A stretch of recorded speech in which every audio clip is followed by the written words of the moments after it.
Weekend League tactics for you.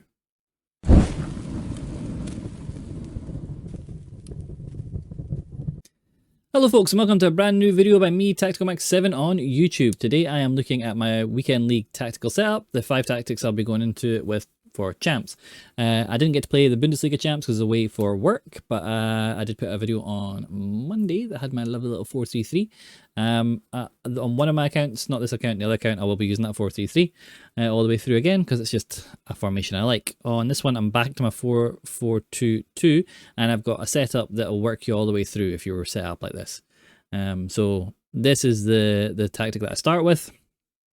If we go into team management, this is the default tactic. You can see the code there.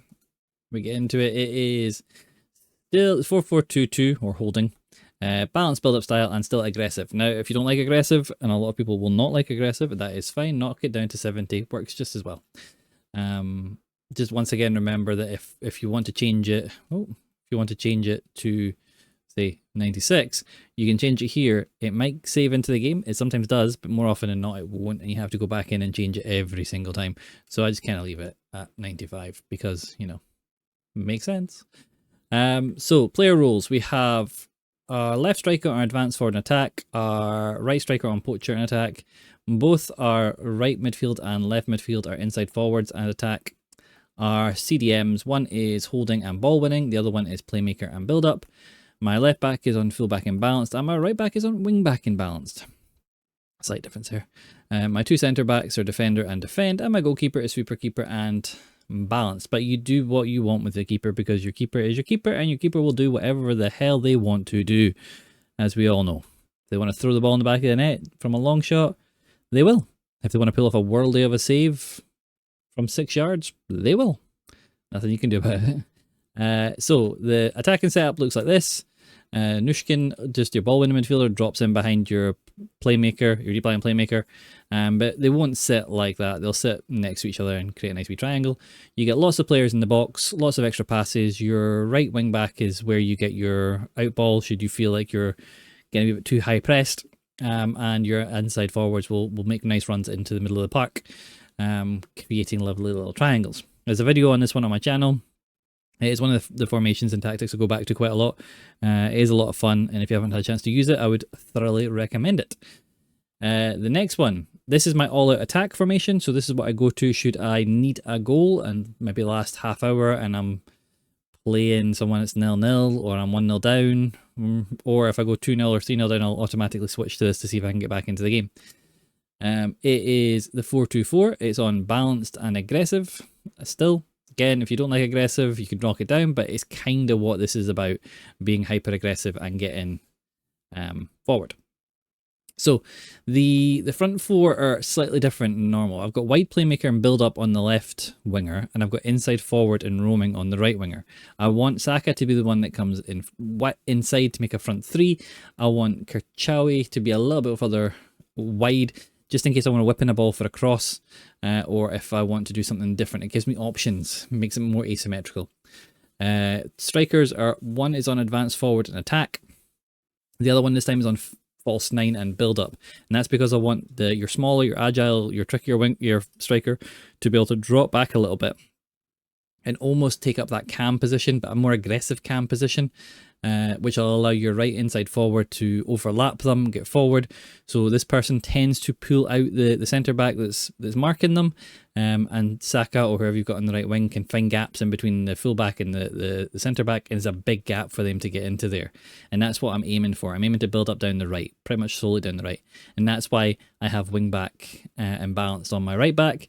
I did try attacking wing back, but I felt they just encroached too much on that space forward and they kind of negated what I was trying to do. Two centre mids, one is on deep line playmaker and build up, and the other one's on holding and ball winning. It's about these two being aggressive, winning the ball back high up the pitch, and getting passes forward quickly. I've got my left back on full back and balanced. He can go, or they can go to full back and defend if you want. Your defenders are just set to defender and defend. Again, it's just trying to create a solid backline for you. Sweeper, keeper, and balanced. But you're going to concede chances when you're in this formation. It's just the way this formation is set up. It's how it's designed for you to create chances. So just be aware that you're more likely to concede a chance if you go to this. Very good formation, lots of fun to play. I really enjoy this one. I should show you the heat map on that because I'm an idiot and didn't. Heat map, there you go. All over the place. That's why I tagged down the right though. You can kind of see that shape I'm creating down the right. Defend. So if I'm 1-0 up and the player's good, I'll go to this. If I am 2-0 up, I can go to this to kind of frustrate the person. Or if I am winning 1-0 with 10 minutes to go, I'll go to this.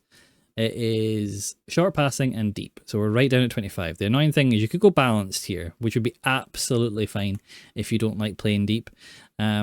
Deep does put you at the risk of long Travellas. So if the person you're playing against is pinging Travellas against you, don't go deep. Go to 50. I have it set to deep because majority of people I play in division rivals aren't looking for Travellas, which is good. But in weekend league, you will find people.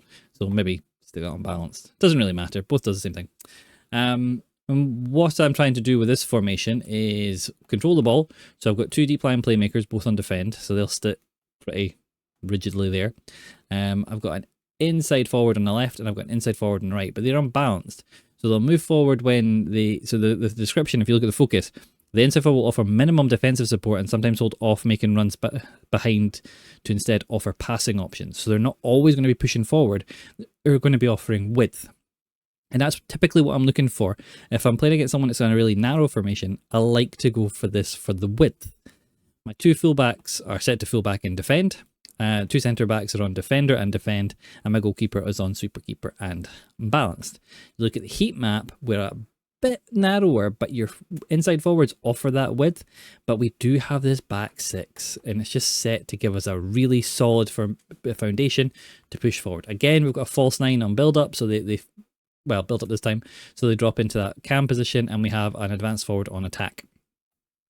Again, you want your false nine to be your tricky striker who is able to get in behind and do the things you want to do. Two formations left. We'll do this one first. We have my see out the game formation. Now, this I don't use a lot. This will only be if I get to the end of a game, which, you know, you don't get to the end of a lot of games anymore. So if you do get to the end of the game and you want to frustrate, you're 1-0 up, I drop into this. Now, the reason that this works with deep is all about play roles. This role here. You're a ball playing defender and aggressive. They will play more as a CDM than an out and out centre back. So this is the player that you're trying to put in the face of the person that's trying to score a Travella. Now you can do this an alternative way and leave your ball playing defender or have ball playing defenders on the left centre back and the right centre back and leave this guy as a defender on defend. If you want to be more aggressive, I like to be aggressive but not overly aggressive because I'm trying to counter with this formation. So I have two defenders, left centre back and right centre back on defender and defend, and central defender on deep ball playing defender and aggressive. I have my right back and my left back on full back and defend, and I have my goalkeeper on sweeper keeper and balanced. My two centre mids should be on holding and defend because I want them staying put and helping out with the defensive roles. I've got a wide playmaker on build up and a wide playmaker on build up on my left wing and my right wing, and I have a target forward and on balanced as my striker, and that's purely to keep that position. Look, don't really move with the ball, without the ball, with the ball, without the ball. They stay there. They're my out ball. You can put this to advanced forward and complete, and again they hardly move. It just depends on the player that you have. I was sticking on target because I was quite liking Chris Wood making runs in front of defenders so I could whip crosses in from either side. Crosses on Saka's left foot kind of curling towards the goal away from the players were lovely.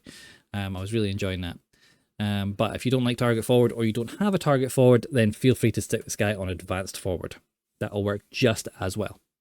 So that's us with the ball, and that's us without the ball. With the ball, we are pretty much giving the ball to our midfielder, then straight to our wide playmaker, and then whipping the ball in. That's kind of the gameplay of this. If you're wanting to be really careful with the ball, you're 1-0 up, there's 5 in-game minutes to go. You get the ball to your midfielder, you go to your right wing, and then yeah, maybe go back to your fullback. It's that kind of formation. It's not the formation to play lovely football. It's the formation to frustrate players again, whether you're playing against. So the less said about that one, the better. And then alternative, I always keep this in. This is if I get to halftime and it's 0-0 and I'm not creating anything and I'm not really doing anything, I can switch to my 4-2-3-1 and I can just pretty much normally match up against what they're doing. It'll require a sub, yeah. It's aggressive, it's balanced, it's inside forward roaming on both the left and right wingers, it's advanced forward and attack on your striker, it's a playmaker and roaming on your cam, it's a holding and defend CDM, a deep line playmaker and build up CDM, it's a fullback on defend on both sides, a defender and defend on both central defenders, and sweeper keeper and balanced. It's what I've been running for a long time. You see it all the time, it's all over the place. It is, unfortunately, the way the tactic setup has gone this year has forced a lot of content creators and tactic people into this shape. And I think everybody has this version or very similar to this version. So yeah, I don't know who came up with it or if I came up with it. I certainly came up with my one, but who knows if that was original at the time? I don't know. So there you go. There's 5 different formations from your default through your attacking, your defending, your alternative, your seeing out the game. That should be enough for you guys to get through Weekend League and hopefully rack up those wins for Serie A Team of the Season. I'll be doing it tonight or tomorrow on this account and then maybe Sunday, Monday on the other account, depending on what time I got. But good luck, have fun, and I'll catch you guys in the next video. Bye.